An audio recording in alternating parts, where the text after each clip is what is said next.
grandmother's name as your own middle name. And my husband, Hi-Fi Flexington, God rest his soul, was the best grandfather Mr. Torg could have asked for before he passed. He taught Mr. Torg dang near everything he knew about firearms. Without Hi-Fi's teachings, I don't think the Torg Corporation would exist at all. Gosh, I still remember the first gun Mr. Torg tried to make after his parents died. A Jacobs shotgun with a stick of dynamite attached to the barrel. Torg nearly blew his face off, but he got up, dusted his mustache off, and swore that by the time he reached the age of 11, he would make a gun that fired explosions without killing the operator. And by golly, he did! It took a couple of dozen prototypes before he got the right combination of gun parts and explosives right, but once he did, woo-wee! I'll never forget the plume of smoke that used to be my neighbor's homestead. They were jerks though, so it's okay. Gosh, I've been talking your ear off for some time, haven't I? It's so kind of you to listen for this long. I've taken up too much of your time already. Please don't feel like you have to stick around any longer. As a matter of fact, take this for giving this old woman some company. Oh yeah! Woo! $1! Woo! Yeah! You're even more attractive than Mr. Torg said you were. So you can fail that test. You can fail that quest if you answer wrong, I think. Or maybe you can't. The next one you can fail if you answer wrong. Grandma Flexington's story rate difficulty. Can your patient survive Grandma Flexington's second story? This one we have to pay attention to because we can't fail this. Oh, also the other part, if you just walk away, I think you fail. Well today. And if you like don't pick up the money, you don't respond in time, I think you can fail. I've got another story for you, but I'd like to tell it to all of your friends at once. An old lady like me has to save her voice, you know. Alright, gather around Mother Flexington. So this one... Oh, you still want to talk with me? How incredibly sweet of you. Say, you'll never guess who I saw today. Captain Scarlet. She was robbing my retirement home with a few other brigands, and I recognized her from her wanted poster, and I said, "Oh hey, you fought the Vault Hunter, didn't you?" And she bowed all elegantly and said something like, "Indeed I did, madam," and said that you were really good at fighting, and that you beat her fair and square. She didn't seem to harbor much of a grudge about it. Nice girl. You should think about meeting up with her again if you're not shacked up with anybody, you know? I mean, of course, you probably are. Gorgeous hunk of a Vault Hunter like you. I bet you're beating away suitors left and right. Look, you're blushing. Oh, I could just eat you up. Mr. Torg was so scared of trying to get a date for such a long time. He used to go to parties in high school and just stand in the back without talking to anybody. I am an introvert! I tried to tell him, I said, don't worry about chasing love. If you chase your dreams, then love will follow. See, that's the thing people don't get.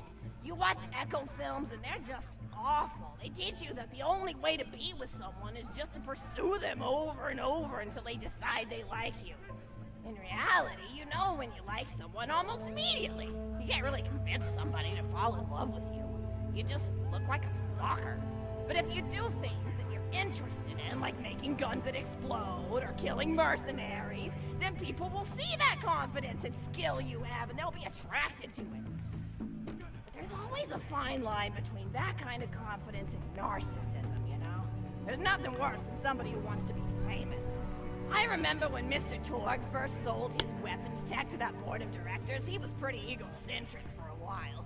Taking pictures of himself and posting them to the EchoNet all the time. Trying to hobnob with every celebrity that used his weapons. He came back home one day with a supermodel under each arm and I said, "Mr. Torg, what are you doing? You've lost sight of who you are. It's been weeks since you actually created a new gun," I said. And it was true. He'd been more obsessed with being well known for doing something great than with actually doing something great. It was a dark point in my life. Thankfully, Hi-Five listened to me and got to work on what would eventually become the Kerblaster. You a fan of the Kerblaster? That was always my favorite. That and the Flacker, which I know a lot of people hate. But there's more to combat than just brute efficiency in this old lady's eyes. Style counts for something. And there's nothing quite like filling the air with tiny little explosions. It's like a fireworks show, except the deaths aren't as sad and unexpected. Actually, that reminds me, now that you're here, I wanted to throw some ideas at you for feedback. I'm a playwright in my spare time, and I'm trying to write a story about an up-and-coming tournament fighter who tries to find love in a gladiatorial arena. And I figure you've got a lot of experience, so your feedback will really What? tell you. So the play is called Broken Hearts and Broken Necks. Scene 1. Fade in on an arena, just after a battle. Body parts litter the stage. A lone warrior stands in the middle of the stage. A spotlight illuminating her blood-stained armor. She stands, holding her sword triumphantly aloft. Valkyrie. Is there no warrior who can challenge me? Must I be destined to spend my life as the strongest, the bravest, the most invincible warrior this galaxy has seen? For I am Valkyrie, scourge of the gladiatorial games! Exeunt Valkyrie, as she shakes her head in despair. From stage left enter Nodal, a janitor with a heavy heart and an even heavier conscience. He begins sweeping the body parts into a bin, which is colored green, and remember that because that's a symbolic color that will come back, until melancholy overtakes him. He drops his bush broom to the floor and falls to his knees before delivering a heart-wrenching soliloquy. The blood cannot be washed away, not before and not now, even as I attempt to escape the past which haunts me still. Must I live forever as a fraud, sweeping up the trash of others to hide my shame and avoid my pursuers? Must I forever remain on the periphery of joyful combat, ever watchful but never participating? Then, with a clatter of armor, Valkyrie re-enters from stage right. Valkyrie. Good morrow, lowly janitor. I heard a noise and thought it worth investigating. Oh, great Valkyrie, 'twas nothing but the wails of those souls you released from their bodies tonight. Souls that wail in agony as they fly upward to Valhalla. Fools! What have they to wail about? Their agonies are over, ended at the point of my sword. Mine, however, have only yet begun. For it is lonely at the top, and an unchallenged life is a boring one. Nodon, aside. If only I were able to tell her my true identity, I would give her a fight she would not soon forget. Back to Valkyrie. Yes, ma'am, boredom is the true tragedy. May you one day find challenge in combat. Stupid. Nodon picks up a giant two-armed bastard sword with almost no effort. Valkyrie aside. What is this? Exit Nodon. Stage left. Valkyrie. What strength this janitor possessed? Who is he to pick up a bastard sword with but 2 fingers? What hidden power does he hold? What secrets does he keep? I will endeavor to uncover his past in the hopes that our swords may cross in battle!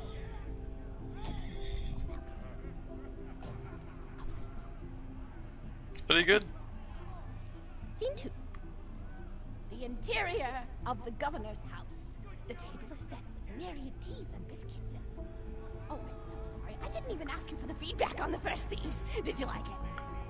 Yeah, that was good. Oh, wonderful. I'll continue then. Yeah. Scene 2. The governess enters from stage left. Governess, I refuse to respond to these absurd accusations. Her husband looks at her quizzically. Governor, and what accusations may those be? Governess. Actually, you know what? I don't think I'm ready to get feedback on the play yet. But what about you? What are you up to? Tell Grandma Flexington all about it. I bet you've had some amazing adventures. Mr. Torg told me about the time you all played bunkers and badasses together. He said it was one of the most fun and welcoming experiences of his life. Grandpa! You're embarrassing me! Sorry, sweetie, but really, you and the Vault Hunters are his first real pals. It wasn't easy for Mr. Torg to make friends at school when he had facial hair at age 8, checks at 8.5, and dead parents by age 9. People found him intimidating, but I told him that he should be thankful for the fact that he looks different. Anyone who wouldn't be friends with you based on appearance wouldn't be a very good friend anyway. But he really does like hanging out with all of you. Most people these days want Torg to pose for pictures or blow something up by flexing at it. It's not often he gets to sit down and play games with people. Oh, speaking of games, did you play Going Back to the House yet? It's a new echo simulation about exploring a log cabin you lived in when you were a kid. There's no violence or anything. You just walk around looking at cereal boxes and remembering people you made out with. I really like where Echo Sims have gone in the past few years, don't you?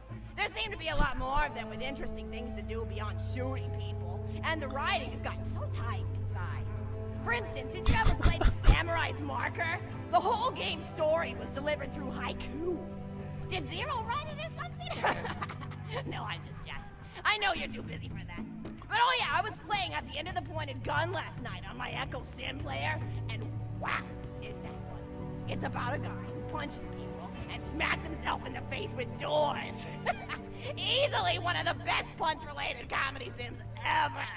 But oh, I'm really looking forward to this game called Robot Hunter Assault Squadron, which is this big randomized survival game about throwing bottles at trees and accidentally scaring birds. What? In the demo version, I scared a bird so hard it died.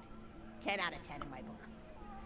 But what kind of things do you do for fun? What? You play any sports? You look like you might be into some of the more extreme stuff, like spine hurdling or psycho head volleyball. I knew an athlete a lot like you when I was younger. Her name was Nijo, and she was especially gifted at the giblet toss. That's an old pastime we had back when I was younger. Idea was you'd punch a convict, and then see how far you could make their viscera fly across a big field. You got points based on distance and the size of the viscera. She won the final round of the giblet toss championship by getting a left eyeball to cross the 300-meter mark. Wow. They said she was juicing with iridium, but I think they were just angry that she dethroned the reigning champ, misogynistic Jeff. People really liked him for some reason. Hey, what's your favorite food? Mine's burgers, personally. People look at you like you're a pleb or something when you say you like burgers, but just think of all the things you can do with them. You can change out the patty, play around with the toppings, change what sides you have. You ever have a burger with veggie chips? Gosh, I all but forgot about fries for about a year after I discovered the veggie chip combo. And I'm not a vegetarian or anything, but those veggie patties they make on the more upper class worlds are crazy good. Better than real meat if you cook it right. Mr. Torg tried to be vegetarian once after he saw a fluff bear get run over by a truck. How long do you last again? 12 seconds! Barely even finished the word vegetarian before he lunged at a skag shoe I was holding in my left hand. Nearly lost a finger. Granted, he's already lost skag shoes or skag shoes. I always felt like skags tasted like old tires and ramen. But to each his own. Taste is a funny thing. People say your taste buds get more refined as time goes on, but they actually get worse and worse. So when Mr. Torg used to refuse vegetables as a kid, it's because he was actually tasting how awful they were. When we old folks eat vegetables, we're only okay with it because we can't taste all the gross vitamins and stuff. Granted, vitamins are what have kept me going for as long as I've been going. You get enough B12 in your system and you can headbutt a freight train without so much as a bruise. That reminds me, I need to get my pills ready for the rest of the week. I have one of those little metal containers split into different sections for each day. It's really helpful. And the sides are sharp enough that I can use it to ward off burglars if I need to. What else do I have to do this week? Probably head to the bazaar, pick up some frozen spider and flanks. Gotta bring my coat though, because it gets kind of chilly in the freezer section. What else do I need? Oh, I need Schwartzman's candy drops. Gosh, those are delicious. They're so smooth and sweet. Just thinking about them, I could go for one right now, couldn't you? Do you think you could go find me one? Find a Schwartzman candy drop. Wait, where is it? Oh my goodness. It's all the way at the end of the map. Also, that guy just randomly appeared behind us. What on earth? Alright, let's just get back here as fast as we can, shall we? Yeah, nah. Oh crap, that's the guy with the rocket launcher.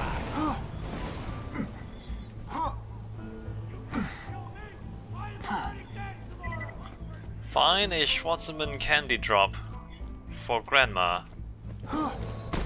Excuse me. Should I? Oh, wrong button. Oh my goodness. Thing's trying to kill me.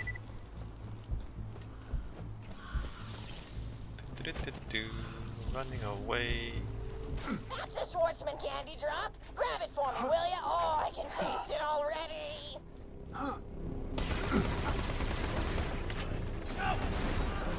Here, grenade.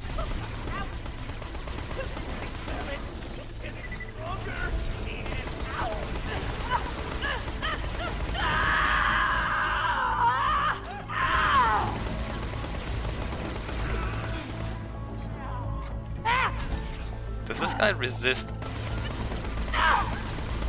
Doesn't say he resists fire.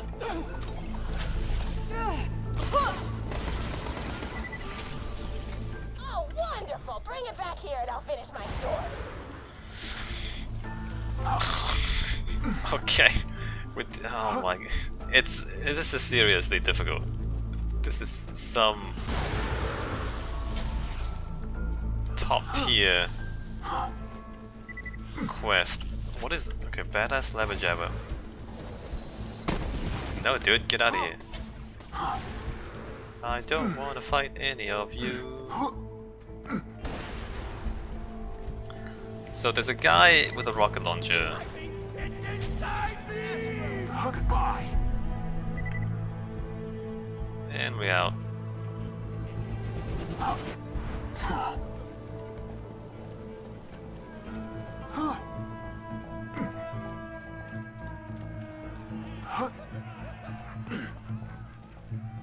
Thank you so much!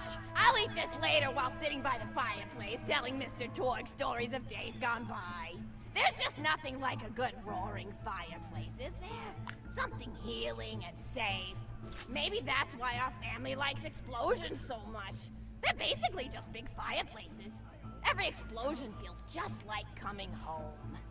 Oh, maybe that'd be a good slogan for the Torg Corporation. Don't you think, High Five? Oh, don't be silly. It's a wonderful slogan and you know it. I used to come up with slogans for a living when I was in my teens. I came up with the jingle for Professor Gunsight's Can't Miss Scopes. How'd it go again? Oh, yeah! If you try to shoot but you miss a lot, then give Professor Gunsight Scopes a shot. And then they played a gunshot sound effect and someone going, ah!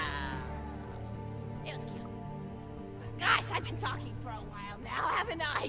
Thanks for bringing your friends to listen to an old woman ramble for a while. I can't tell you how great it is to have somebody new to talk to, especially a Vault Hunter. Oh, and one more thing! No, actually, that can probably wait. Just something about vaults and the end of the universe. Anyway, here. I always spoil my friends, just like I spoiled my grandson. Oh wow! Enjoy it! The hardest quest in the game. Conversation! Ow! And that's this DLC.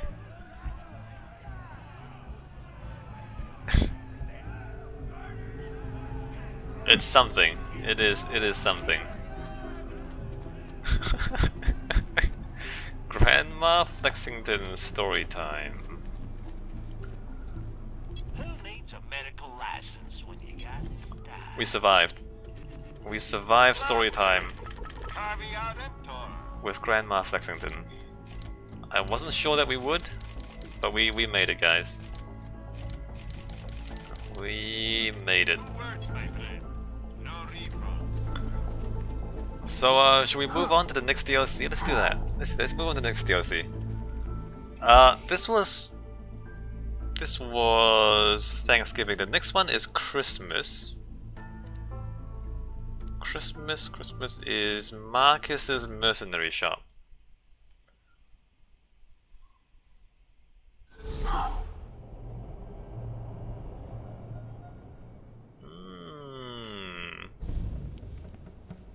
Have we... wait, red curtains. Where did the red curtains come from? Is that new? Like, is that... it can't be new.